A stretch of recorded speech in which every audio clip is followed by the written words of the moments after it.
Let's finish it. What is up, everybody? Welcome back to another episode of The Closing Pitch, a show where two hosts bring up a topic, discuss it, and deliver their closing pitches, similar to how a presidential debate is. This show is about culture, people, and how to create a winning lifestyle. Today's topic, embrace the weirdness, own your uniqueness, and by all means, don't be scared to be different. Before we jump into the topic, I want to bring in my co-host, who is to the right of center with me, who is wearing black shorts and a polo, and then also a nice tiger hat. These are golf shorts. I honestly wish I was golfing. It'd be nice. Not quite warm enough, though. So for today's topic, embrace the weirdness, own your uniqueness, and by all means, don't be scared to be different. And how this topic came about, obviously we were texting back and forth. That's usually how we end up deciding what topics we want to do. We have a little brainstorming session on our text thread, and then if it feeds off of each other, then we end up going with that topic. And what was going through my mind was high school. And high school is such a weird time for a lot of people. College is kind of like that maturing type phase where you start realizing, oh, this is who I am, this is the people that I end up hanging out with, and this is where my interests lie. But high school is like one of those weird things. Like you want to be accepted because you want to be part of a community, you want to be part of a tribe, and then you just feel weird when it comes down to the end of it because there's so many different people that have different thoughts and philosophies, different family backgrounds, and everyone's trying to be too cool for each other. Man, being different in high school, that's scary as heck. That is something that nobody wants to be. Yeah, and when you separate yourself from the pack gets pretty mad. Very mad. Very quickly. Yes. And you end up finding out who your friends are in high school, but like I've said in previous shows, I talked to one guy from high school. That's it. Yeah, one but guy. you don't know that then. Yeah, you don't. You think it's your world. But the big thing is I think some people carry that into outside of high school, and they carry that into the workplace and to college and everything like that. And the reason I think is because we are tribal in nature. Humans love communities. We love being associated with communities. And when we do that, we see ourselves in those communities and we end up becoming that person. Where a lot of people don't realize that you have unique abilities that could separate you from everybody else. And you could create your own community. You could create your own tribe that is a little bit different. That is a little bit unique. And that is very attractive. You sure use that tribe word a lot, man. It's so true. It's very true. A big marketer that I love, I wouldn't really consider him a marketer. He's more of he's like a storyteller and really knows human nature. I don't know what his background is. He started in marketing and he's very successful. His name's Seth Godin, and a lot of people know who he is. He has a very famous blog, but he always talks about tribes and community. And we as humans love that. We love being associated. How many times could you go? Here's a really good question. Could you go to a restaurant and eat by yourself? I probably could, but I probably wouldn't want to. I wouldn't want to because it'd be kind of boring. I mean, you kind of feel alone. It's different. It's not something that people generally do. Well, think about couples too. Like, couples, when you go on dates, like, oh, it's really nice, but then you start wanting to get into a group. You want 2s, 3s, 4s. You want a big group because then you feel more connected with each other. People love being around people. That's why this whole social distancing thing is very weird right now because, I mean, we're doing conference calls, Zoom calls, and it's just weird. Like they had the whole Backstreet Boys and all these other celebrities did the Fox appearance where it was from their house, and it just didn't feel the same. It was like, yeah, this is cool, but it's not the thing. Like I'd rather go to a concert and hang out with a whole bunch of people. Oh yeah, and it's easy to be accepted in that type of situation, right? Because you're doing what everybody else is doing, so it makes it simple. Yep, and and you don't go to a concert by yourself. Like even go to a movie by yourself. I think I went to one movie by myself, and I was just like, this is totally weird. I don't feel like I would watch this movie by myself at my house, but going to a movie theater by myself, I don't know. I don't know how that would feel. You kind of feel like you're getting judged. Yeah. At least I would. Yeah. I feel like people would be looking at me and being like, what's up with that guy? You know, like, what's he doing on a Tuesday at 4 p.m. going to that, early bird special by himself? Yep. But if we're talking about creating a winning lifestyle and you're crushing it in your business life, whatever you consider to be winning, whether that's living a happy life where you're hanging out with friends, laughing, have security, everything like that, or if you really want to aspire to be like a big CEO or a senator or whatever, like being on the top stage. You have to be okay with your differences and your uniqueness, because your uniqueness is what separates yourself, and you could create your own tribe from that uniqueness. And a lot of people, yes, going to a movie by yourself, that is weird. It's just doesn't feel right. But when you have like-minded people around you, that's the big thing. Like-minded people around you that has like that's why I'm with the Tigers, because we all want to win. We all want to create a club where it goes against the notion of typical baseball clubs or typical baseball teams, where it's all about wins. No one cares about anybody else except we just want to win trophies. Where our philosophy on winning is everyone's taken care of, everyone feels like they're a part of a family, and you are accomplishing what you want to accomplish, whether that's you trying to get into college for a scholarship or you getting a stepping stone and learning the life lessons to end up becoming a business leader or a doctor, a nurse, whatever the case may be. So when you talk about your uniqueness, that's huge. Well, you said it right there. You said taking a different approach that others aren't. And that can be real scary, because you don't know if it's going to be successful. You don't know if it's going to work. But you have to understand that you got to take those what word am I looking for here? You have to take those risks, right? Because those risks are what's going to pay off. So I use this example all the time with players, and I think it really holds true with anything that you're doing when you're worried about don't being scared about something that's different, okay? So when I'm training a player and I ask him to do something that is new to him, is different, maybe even uncomfortable, I always use this example. Right now you're at this level. This is where you're at, career path right now in your level of talent, okay? And you want to get here, but you don't go straight like that. You end up taking a dip when you learn something new, because it's different, because it's uncomfortable, because it's something that's maybe a little bit challenging. And then you work at that, right? Mm-hmm. And then eventually, because you've learned a new skill, you've learned something new about your abilities, then you go up, Spike, and you're above where you were. And you're going to constantly play that battle, whether it's in your baseball career or your business career or anything, and you're going to be doing this. You're going to be going down, going up, going down, going up, going down, going up. And if you average that out, you'll see that line of growth.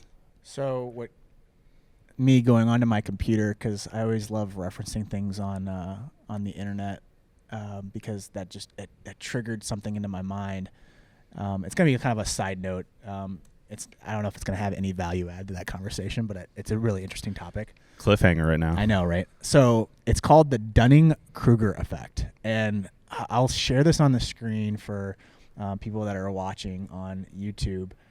But this is such a great topic.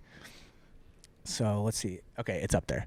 So the Dunning-Kruger effect is where you learn something very new, and your confidence is at an all-time high. So let's think about this. When someone watches Netflix documentary, they come in and they're like, I know everything about Albert Einstein. Everything. You give me a question, I know everything. or even like what's the fitness show that's out there right now? It's I can't remember it. On TV? Yeah, it's on Netflix. It's What You Eat or something like that. I don't know. But anyways, so clearly you would know that and I wouldn't. So just saying. Everyone has that friend where like they watch Netflix and they're like a walking, talking like documentary explainer, right? Mm-hmm. So the Dunning-Kruger effect is basically I learned something from the start and then it's like winner's luck, and the next thing you know, I realize I don't know anything about the topic. I just know like the face value of it, right? Okay. So it goes back to that, which for you is when you were talking, I was thinking, okay, so I know this topic. I know baseball. I know everything about baseball, but I can't hit. So I have no idea what baseball is all about. All I know is I know stats. I know the players. I know everything about them, but I don't know how to play baseball. That is the Dunning-Kruger effect. Well, how do you get back up then? So how you get back up in is that you have to spend time. So it's wisdom, knowledge, and experience. So if you look at the chart, if you're at home or if you're on your phone watching it, I'll expand into it. On the x-axis is wisdom, which is your knowledge plus experience. So experience meaning time, how many reps do you get, and then your confidence level is on the y-axis. So everyone who learns something new from the start has a lot of confidence that they're going to be able to pull this off, and they know a lot about the topic. But then over time, that goes drastically down. It's a huge inverted V going straight down, and then all of a sudden you get into this valley of despair, and then you try to figure out, and that's when like we talk about this in creating content. How many guys or how many gals can stick there and create content on a consistent basis? Because you end up going in this valley of despair, and that's where a lot of people quit. Whenever it gets uncomfortable. Yeah, it gets super uncomfortable. That's the key. You can't be, what's that quote? You have to be comfortable with being uncomfortable, right? And that is super important, because if you just always quit when it gets uncomfortable, you'll just level out. You're never going to get back up. You're never ever going to grow. I heard a quote about 2 years ago was to always keep your ears open, always keep your eyes open, always be listening. If you get 100 people who are talking to you, always listen, because maybe 99 of them don't bring any value to your conversation that can help you, but maybe that one guy or girl is going to say one thing that's going to impact you for the rest of your life. And that's a really important phrase, because I think so often we get so comfortable with our situations, with our knowledge, with where we're at, and we just shut it off. We just tune it out. Well, you see that with like young baseball players or softball players, when the most talented kid at 12U and everyone's giving them props, giving them high fives, like, yeah, that's awesome. Sally and Jimmy, you're crushing it. You throw that ball really, really hard. That's like, it's great that they're getting that encouragement. But if it gets to a point where like they're not being challenged, that's when their talent kind of goes plateau. And everyone else is like still trying to work hard. They're in that valley of despair. They're like, man, should I really quit this sport? Like, am I very good at this? And then like just keep plugging away, climbing that ladder. And then next thing you know, 1 year it just pops off like, boom, I've arrived. I'm here. And if those people would have just been on their high horse at that time and just stopped, that's when careers stop. That's when they average out. Well, and that's when like phenoms, those are the people that like have the talent, and then they just keep working at it, and they keep playing, and they keep learning, and they just end up becoming the thing. How many times, think about this example, how many times have you seen, like in any sport, like number 1, number 2 overall picks who are supposed to be the next LeBron James or the next, whoever, and 3 years down the road, those dudes are out of the league? How many times has that happened? Oh, who was the draft that got Michael Jordan? Who was the number 1 pick over Michael Jordan? I can't remember his name. Oh my gosh, this is a really good. We got to look this up. This is money right here.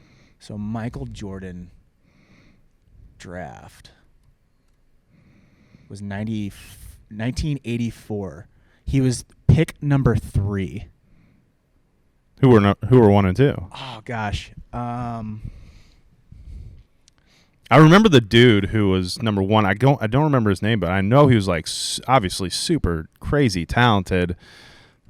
Akeem Olajuwon. Well, he's pretty good. He's pretty good. Was he 2 or 1? He was 1. Okay. So that's good. But it's Sam Bowie. Yeah, that's right.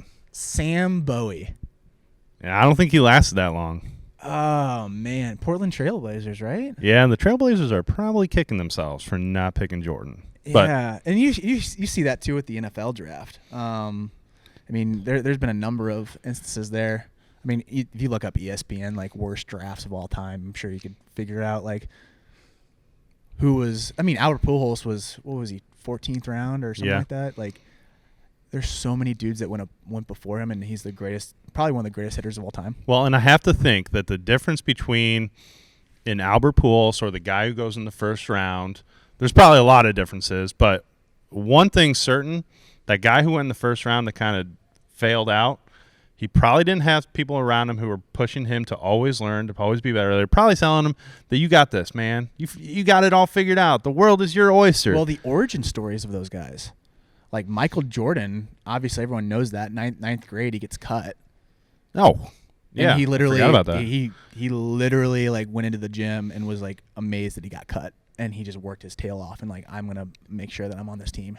That's the craziest thing to think about. Probably the best basketball player to ever live. And that coach cut him. Could have literally never happened if he would have just believed in ninth grade that he wasn't good enough. And before we hate monger, that guy is probably the best thing that ever happened to him. Probably. Without a doubt. Because what if he would have just made the team and been a bench warmer? He might have not ever been there. Or even let's just say he makes the team and he ends up being a starter and then just goes on his merry way. Like, because he probably, I mean, does he become Michael Jordan? That challenge, that uncomfortable situation that he felt, obviously drove him to become the person that he was, and that's probably the most uncomfortable situation he was ever in, because he was just told by someone that he was not good enough to continue. Yep. I mean, that's not an adjustment in a cage. That's not, one uncomfortable situation that occurs in life that you have to hurdle. That is, you need to stop. You're not good enough. Sorry about you. Well, even Albert Pujols' story. Guy coming from the Dominican, not knowing how to speak really much English when he came over, and ends up going to junior college out of high school, and then gets picked in the late mid rounds. And if you're not familiar with baseball, if you are in the mid rounds, you're a dime a dozen. Yeah, like you're obviously good, but you're a dime a dozen. You're not going to get the big opportunities like the first rounders do. Even if you're like super late, like Jose Bautista was a huge late rounder. One of my friends, Luke Voigt, he was a late rounder. And if you look at all those guys' origin stories, they had to face adversity, and adversity is the biggest thing that got them over the top. Like, it sucks. You're in this valley of despair and you don't know what to do. But then once you get into that upward trend, which in the Dunning-Kruger effect, if we use the chart, it's the slope of enlightenment. Well, go back to Luke here for a second. And Luke, you played with Luke. Yep. I just knew Luke from being a guy that he would come into our facility and train. But how many times do you think that guy got into a situation where he thought his career was trending negatively, that it was about to be done? I have no idea. I'll tell you just my experience when playing with him. He wasn't a guy that you thought, oh, this dude's going to make it to Major League Baseball. You knew he was going to be a draft guy. You just didn't know he was going to make Major League Baseball.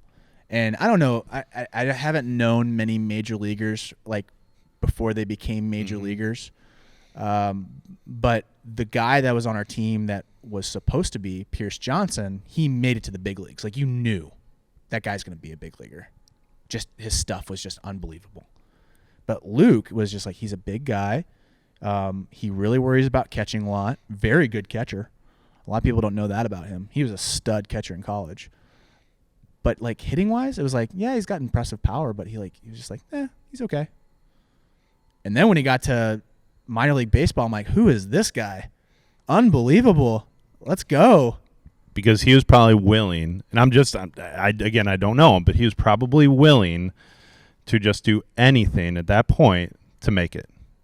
He was willing to try anything different. I remember seeing him in here with different adjustments, right? Yep. He was willing to find that edge and be uncomfortable to get to that edge to become, obviously, the guy who's now hitting whatever for the Yankees and dropping bombs there. I will say this. He embraced his uniqueness of his – he had a tough-mindedness about him. Like, I thought I was, like, really tough-minded and thick-headed and, like, I'm going to do this. I'm going to crush him. I'll run through a wall. Tell me what you got, what you want me to do, coach. I will run through the wall.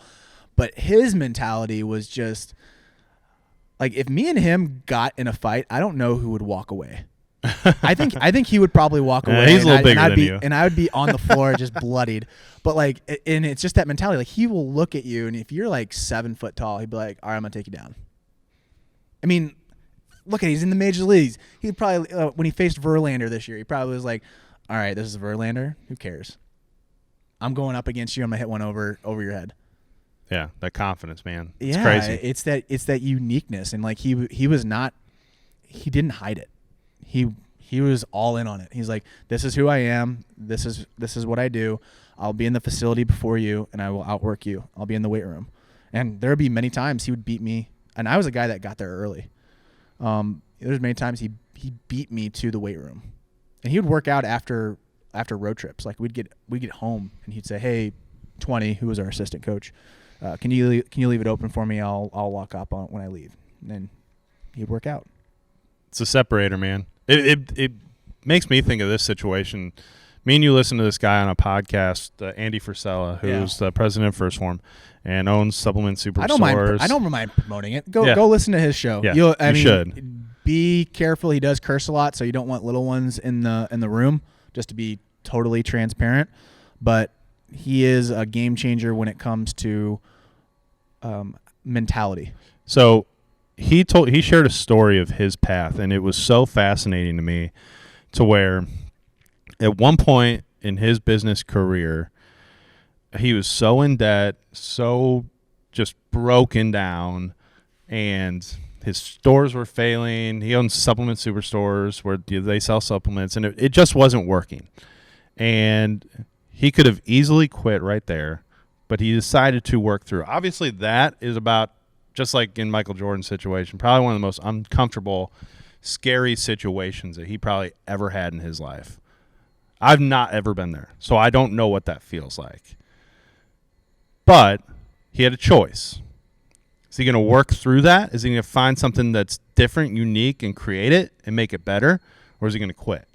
Too often, I think people hit that quit. Now he's owns one of the biggest, most successful companies in the world. He's one of the best podcasters in the world. He gets paid a ton of money to go speak to people. I mean, he could have never had any of that if he would have just hit quit there. It's so true. Like, and I always wonder, like, the journey. Like, I wish there was social media back then when he was on that journey to really know, like, oh dang, he did this during this time. He did this. When did he really fall flat on his face? I wish there was some type of documentation. That's what's so cool about social media now. There's so many people right now that are like, look at us. We're recording right now, and we're in the middle of it. It'd be really interesting to see that whole origin story going from start. Okay, this is what I'm going to do. I'm going to jump into this, and then I'm going to go into this. Like, think about our careers and how we started. I mean, I was in the financial world. Mm-hmm. I was cleaning a baseball facility on part-time work at, I mean, I don't even know what he paid us at that time. It was like, what, $8 an hour? Yeah. Like, just literally minimum wage. And now we're in a position where we're at a national level, and it's awesome. It is really, really cool. But think about how many uncomfortable situations have happened through that time. How many challenging times. Yep. And it's something that's really important to understand, guys, is that when those situations hit you, whether it's a big one or a small situation, whatever it is, you have to find a way to fight through that. You have to be okay with being uncomfortable there, because you got to have the idea that when you come out of it, it's going to be better. It's going to be, you're going to level up from where you were. You can't worry about what people think. I know that's a cliche, like everyone says, like, oh, don't worry about what people think. But it's true, and it's easy to say. It's hard to do, because again, if I see something on the comment section, like, I'm gonna be thinking about it. I'm like, man, like that doesn't make me feel all that great. No. But it's taking that and understanding, okay, what can I do better? How can I become better?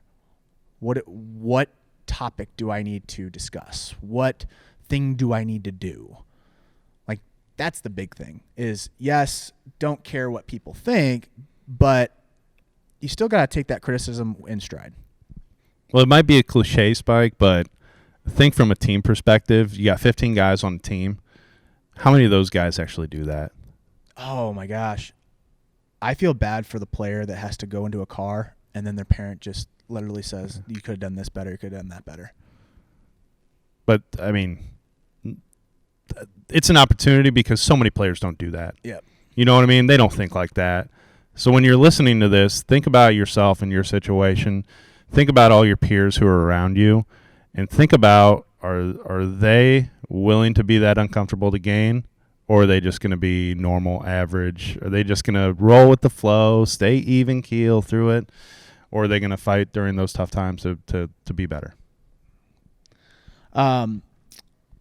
Someone wants your uniqueness, and you don't think people admire you, but if you're doing something right and you are attractive in many ways, and I'll go into what people find attractive, which is confidence, hard work, genuine interest in others, genuine honesty, genuine smile, and the ability to deliver. When you combine that with your uniqueness, you become a very attractive person. And you might not think that people admire you from a distance, but if you're doing it right, people admire you, and because you never hear what people say. Like, you never hear the good things that people say. Mm-hmm. You always hear the things that you could do better, which is a shame, because sometimes we do need that pat on the back. We do need that that little boost of confidence where, like, hey, did you hear what Dave did? Oh my gosh, it was so unbelievable. He did this. He contacted this person and he delivered on this. Yeah, it's not necessarily a boost to the ego, but it does kind of help you find out if you're going down the right path. Validation. Yeah, 100%. Because that is important. That's really important, because you might think you are, but you don't know. You don't know.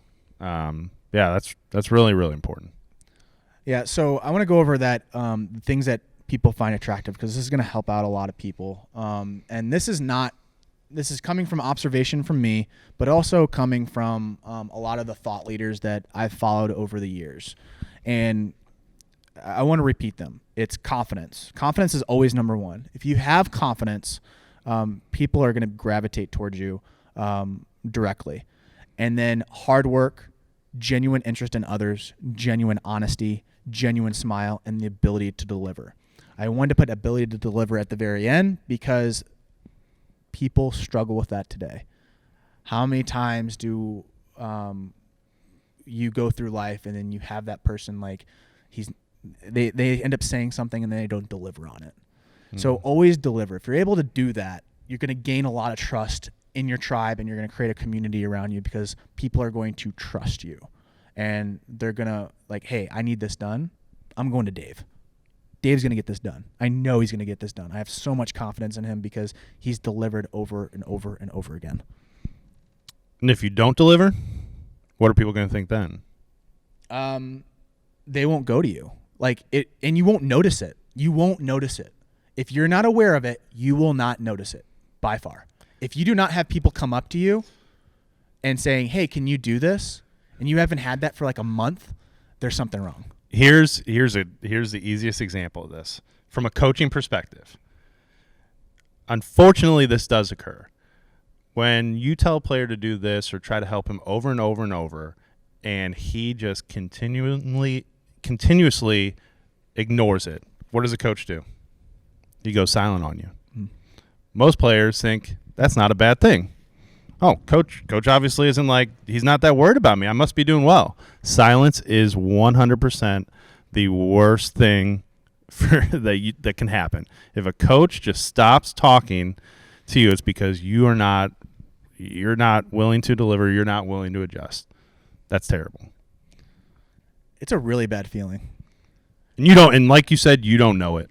You don't. You'll know it eventually. When it's all past and done, and you're like, or maybe you're not on that team anymore, or maybe you never notice it. You blame everybody else. You say, well, the coach didn't like me because of politics, or the coach did this, or my boss doesn't like me because he's so in bed with this other person. He loves him way more than red me. flag. That's a huge red flag. When you are in control. When you start blaming other people, red flag. Yeah. Run away. You are always in control. I mean, if you look at any situation, and something bad's happened, and you don't look at yourself first, that's a huge red flag. You need to stop, think about what you just did. Okay, revert my mind. That's how you change. That's how you win. Yep. 100. Yeah. I mean, Bob Gibson, one of my favorite pitchers of all time. Yep. How many times did that guy I didn't get this strikeout because my shortstop was doing something else, or this umpire sucked. You never hear successful people talk like that. They might slip one time. They might slip like, man, that guy that But then they go back out there, and then they will realize at one point, they might not verbalize it, but they'll realize something in their conscious or subconscious and say, all right, I got to fix this. There's something that has to be fixed. And they end up looking at themselves, and then they correct it. Because if you don't, you are getting passed up. It is that simple. If you don't, if you're not always worried about that, like they are so meticulous about those small things to gain that edge. They are always worried about themselves and not worried about, other people's hating them, other people discouraging them, other people, whatever. It's not other people, it's you. Worry about you. Closing pitches. You go. Oh, you're switching it up. Mm-hmm. You threw a curveball. Mm-hmm. I got to adjust. You go first. I can't blame you for this. You could.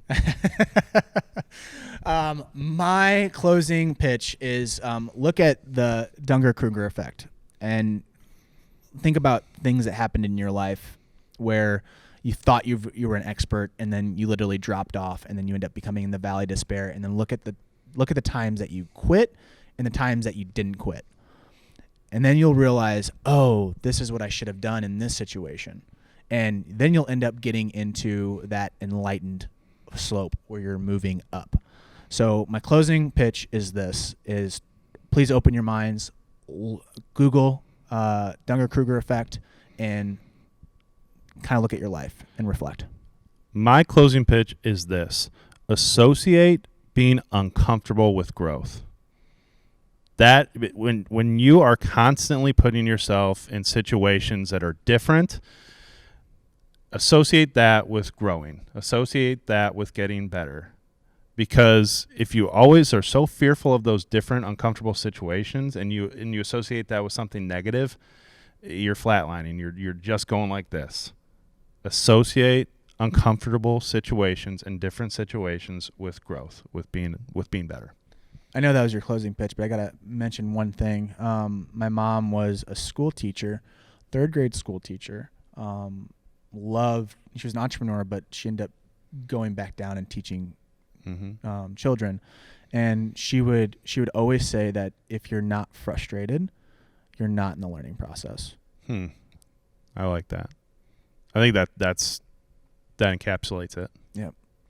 All right, guys, that is the end of this episode. Thank you so much for listening. If you'd like to give your closing pitch, we use an app called Anchor, which is really cool. If you go to our page, you can actually click the message button and record yourself and record your closing pitch and send it to us. If you don't want to do that, we do accept DMs, whether that's any social platform that you use. We will take a look at it. I know we haven't mentioned this, but the account that we use most is the Rawlings Tigers. So if you just type in Rawlings Tigers in the search box for any of the platforms that you're at, we do control those accounts, so we will see those messages. If you are listening to this on iTunes, please give us a review. Please give us a review. That is huge for us when it comes to podcasting. And please write a review. That helps us out even more. It lets people know what we're talking about and what you think, and lets us reach more people. If you're on YouTube, hit that subscribe button. Thank you guys, and we will catch you in the next episode. See ya.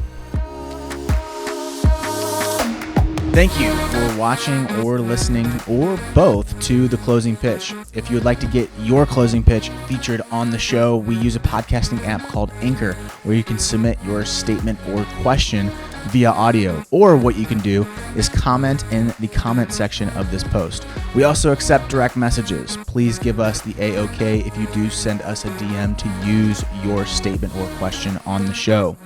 Last thing, please give us a review on your platform of choice. 5-star preferably, and we value your opinion, and this allows us to reach more people. Thank you for listening, and we will catch you in the next episode.